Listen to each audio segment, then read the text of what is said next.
Hello, everyone. As previously mentioned, I am Andrew Pendergast, as you probably already guessed. Today, I'm going to be talking with you about something that potentially concerns a large number of you in this room today, and from what I've gathered from conversations and observations, the remainder of the world. Responsibility, particularly in adolescence. All right, we're going to be doing some crowd participation here. So, raise your hand if you believe that you are a responsible individual. All right, now keep your hand up if you're an adolescent. All right, you can put your hands down. Now, put your hands up if you believe that generally adolescents as a whole are responsible.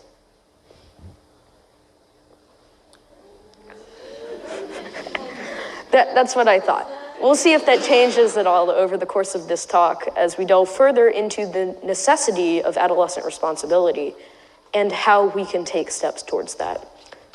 Now, responsibility is defined as 1, the state or fact of being responsible. Don't you just love how our dictionary works? 2, an instance of being responsible. 3, a particular burden of obligation upon one who is responsible. 4, something for which one is responsible for. And 5, reliability or dependability.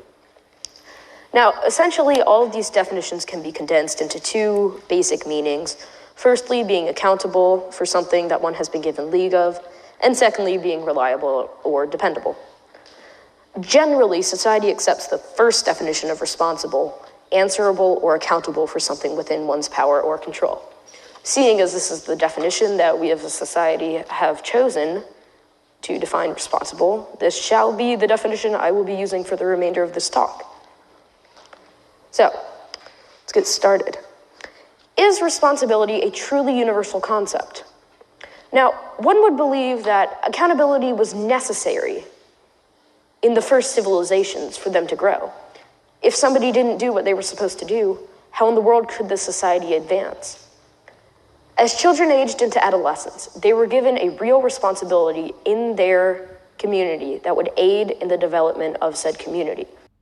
Both how they were to be responsible by their elders and gave them a more concrete understanding of the concept of responsibility. Now, before we dig into how we can actually get to a point where we have entirely responsible adolescents, I've noticed that society generally has come to the conclusion that there's a possible option for a failure of a responsibility. I think we need to clear that up. Going by the definition of responsible, which is being answerable or accountable for something within one's power or control. If somebody is given a job and that job is a success, sure, plain and simple, they've completed their responsibility. Now, let's say that job's a failure. As long as they're being held accountable for it, they are still being responsible. I've noticed that society has generally thrown this to the wayside, so I'd like you to keep that in mind for the remainder of this talk and when you go back out into your daily lives. Now, responsibility takes many different forms for each person. Obviously, the responsibilities of a student and of a worker are going to vary greatly. However, the key concepts that underlie responsibility are common for each person: trust, expectation, and comprehension. So, we've defined the necessary aspects for responsibility to exist and flourish for both adolescents and adults. As previously stated, there is the trust that one will uphold the aspect of the agreement that applies to them, expectation for those given responsibilities to be held accountable, and comprehension of the situation and elements involved.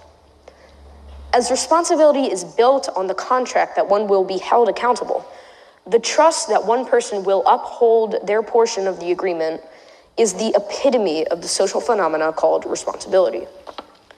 Now, for responsibility to really exist, there must be an expectation for the one given a responsibility to be held accountable for what they have been requested to do. One major aspect of this is that consequences must be present for expectations to truly hold any meaning, and therefore for responsibilities to be upheld. Lastly, a comprehension of both what the expectations of the one who is given the responsibility is and the trust that exists between those in the social contract of responsibility must be present. These three key aspects for responsibility to exist must be kept in mind, particularly as I dissect the needs of adolescents in order for us to develop into the fully responsible members of society that we are growing up to be. Now, adolescents require certain stimuli from society in order to assist in the development of responsibility through the entirety of brain development.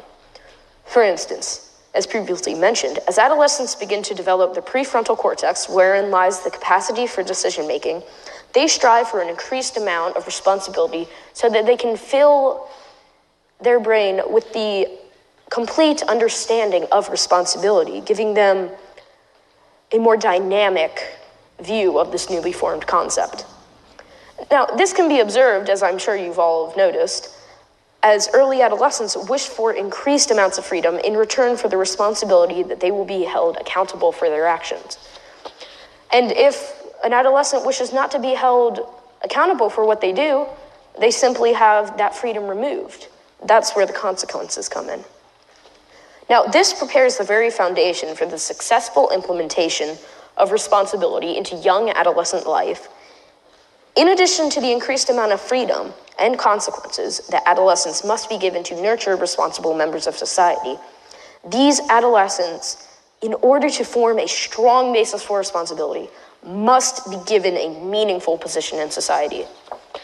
This results in not only the creation of the sense of community involvement that is an apparent necessity in the development of an adolescent mind, but also offers the adolescent a better vantage point from which they can understand responsibility and how it plays into everyday life.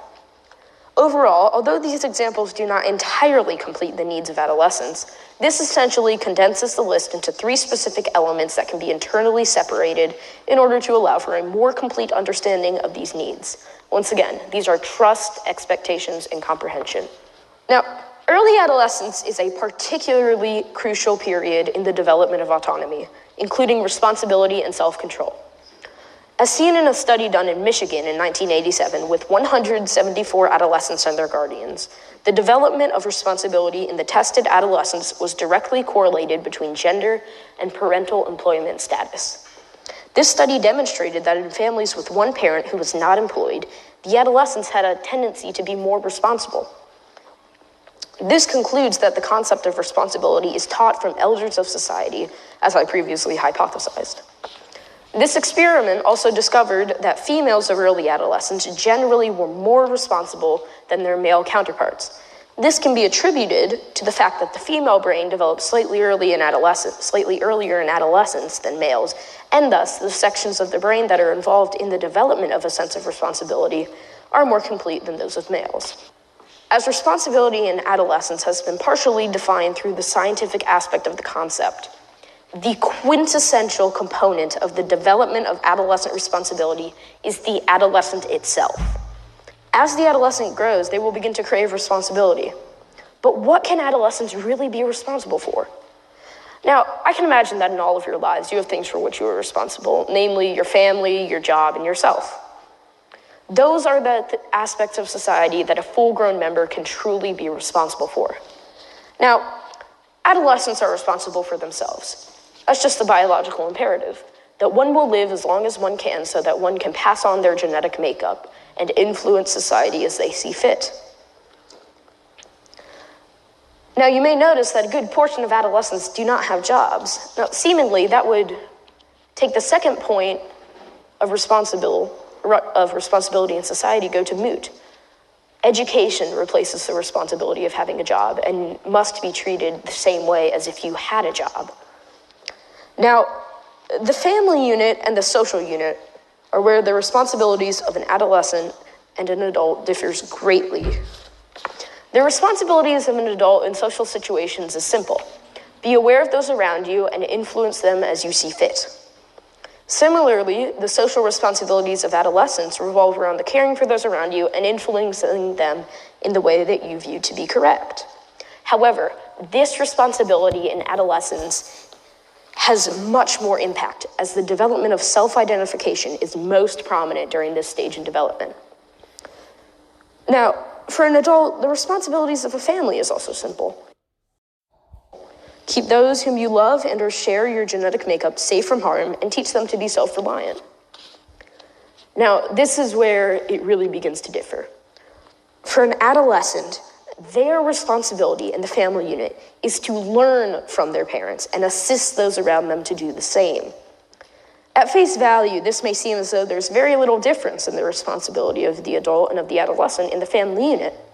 However, as the adult is responsible for other people, the adolescent is dependent on other people. Yes, the adolescent is responsible for him or herself, but he or she is also cared for by another being taught responsibility in the process. This is the sole reason that adolescents are able to develop into responsible members of society. Now, the differentiation between adult and adolescent responsibilities in the family unit, at the very essence of it, allows for responsibility in society to exist. This allows for the nurturing of responsibility through the ageless relationship of master and apprentice. As an adult teaches an adolescent the concepts of responsibility, the adolescent develops a better understanding of said concept and in turn reaches for more of it. This allows for a continuous development of responsible adults through the teaching of adolescents. Specifically, the nurturing of responsibility in adolescence requires certain elements. The constant teaching and reminding of the concept of responsibility through both action and discussion.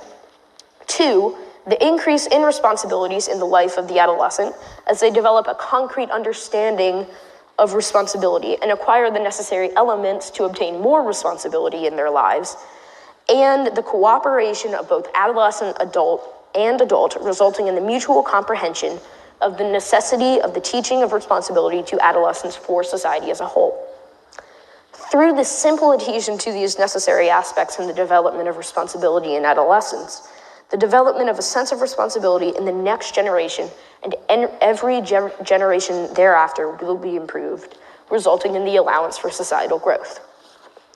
Now, let's focus on the second aspect necessary for the development of responsibility in adolescence: the increase in responsibility given to adolescents as they continue to acquire more knowledge pertaining to responsibility. We're able to specifically locate examples for each and every adolescent in their life for which they can be responsible for.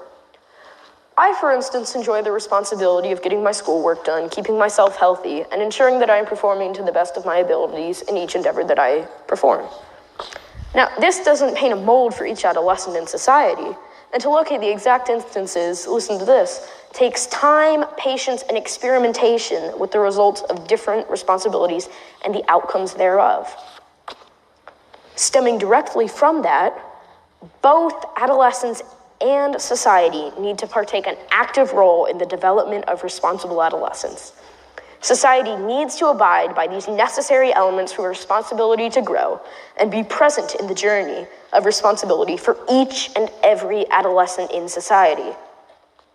Adolescents need to be aware of this assistance that they're being offered and take advantage of such assistance in order to develop an increased sense of responsibility that they will pass on to the next generation. Adolescents also need to attempt to increase their own levels of responsibilities within their family units and their social groups, allowing for a dynamic growth of responsibility. I believe that each member of society has an important role in the development of responsible adolescence, and though there is a large amount of work to be done, the development of responsibility in adolescence is a necessary and obtainable aspect of society. Though you may view us now as a shadow of today, tomorrow we will be the light of the future. Thank you.